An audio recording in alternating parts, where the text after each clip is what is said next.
Baik, Assalamualaikum warahmatullahi wabarakatuh. Perkenalkan, nama saya Rara Nova Hifada, NPM 2008260021. Di sini saya akan menjelaskan mind map saya pada blok sistem endokrin. Baik, mulai dari definisi. Jadi, endokrin adalah ilmu yang mempelajari hormon dan komunikasi antar sel di dalam tubuh. Jadi, sistem endokrin ini merupakan sistem yang unik karena terdiri dari kumpulan beberapa kelenjar yang tersebar di seluruh tubuh, memproduksi hormon untuk mengatur dan mengendalikan aktivitas struktur tubuh, baik sel, jaringan maupun organ. Lalu ada beberapa organ sistem endokrin, yaitu ada glandula tiroid, glandula paratiroid, timus, pankreas, testis, dan juga ovarium. Baik, selanjutnya itu ada perbedaan antara kelenjar endokrin dan juga eksokrin. Jadi, kelenjar eksokrin ini dia berbeda dengan kelenjar endokrin karena mereka memiliki saluran yang mengantarkan produk di bagian tubuh yang dangkal seperti kulit atau bagian dalam di mana diperlukan. Lalu masuk ke definisi dan juga fungsi hormon. Jadi hormon adalah pengantar transmitter kimiawi yang dilepaskan dari sel-sel khusus ke dalam aliran darah. Lalu fungsi dari hormon itu dia sebagai sekresi kelenjar, lalu untuk kontrol tumbuh kembang dan juga membantu ritme sirkadian. Jadi secara umum fungsi hormon itu dia itu sebagai komposisi kimia dan volume cairan interstisial, sebagai metabolisme dan juga keseimbangan energi, lalu itu sebagai kontraksi otot halus dan jantung, sebagai sekresi kelenjar, lalu aktivitas sistem kekebalan tubuh, lalu sebagai kontrol tumbuh dan kembang, lalu itu sebagai pengontrol sistem reproduksi, membantu membentuk ritme sirkadian.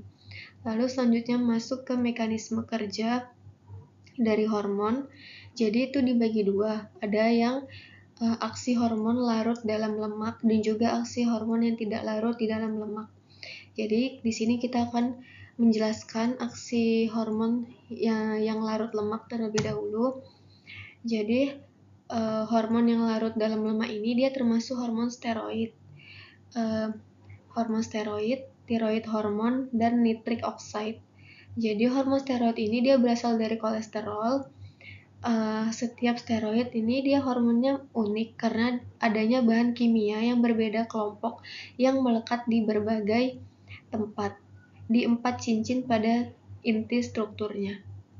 Perbedaan kecil ini memungkinkan untuk keragaman besar fungsi.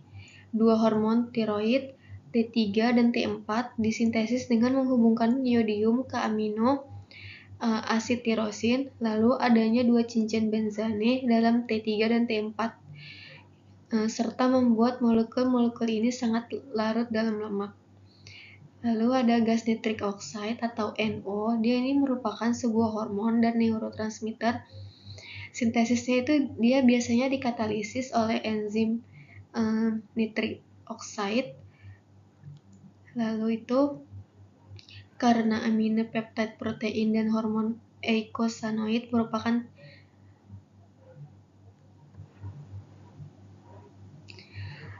selanjutnya aksi hormon yang tidak larut dalam lemak ini dianya berikatan dengan reseptor yang menonjol dari permukaan sel target seperti protein dan hormon. Baik, selanjutnya itu ada aksi hormon tidak larut lemak. Jadi ada beberapa. Baik, selanjutnya itu ada aksi hormon tidak larut lemak.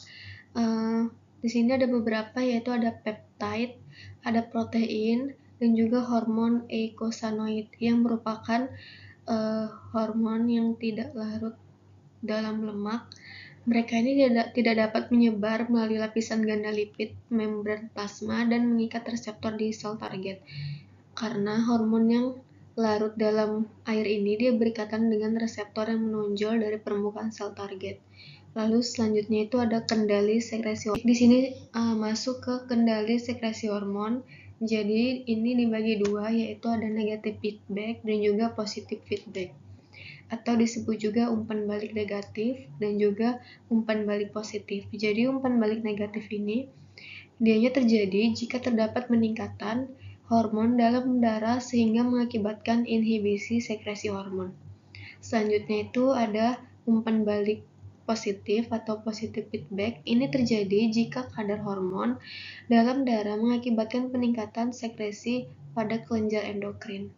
Baik, selanjutnya itu ada masuk ke hormon-hormon sistem endokrin. Jadi hormon-hormon sistem endokrin ini ada beberapa, yaitu ada GnRH, ada CRH, ada TRH, ada prolaktin, ada releasing hormone, ada growth hormone, gonadotropin hormone, LH, FSH, lalu itu ada adenocorticotropik, lalu itu ada prolaktin, lalu ada hiposekresi growth hormone dan juga hipersekresi. Lalu masuk ke macam-macam kelenjar endokrin. Yang pertama itu ada kelenjar pineal, lalu ada kelenjar pituitari, lalu ada kelenjar tiroid, ada kelenjar paratiroid dan juga kelenjar adrenal. Jadi kelenjar pineal ini dia merupakan kelenjar kecil di otak yang terletak di bagian belakang korpus kolosum. Jadi kelenjar ini dia memproduksi dan juga melepaskan hormon melatonin. Lalu masuk ke kelenjar pituitari. Kelenjar ini dia berukuran kecil, seukuran kacang polong, terletak di dasar otak di bawah hipotalamus. Lalu ada kelenjar tiroid. Kelenjar ini kecil, berbentuk seperti kupu-kupu, terletak di bagian depan leher di bawah kulit. Kelenjar ini dia melepaskan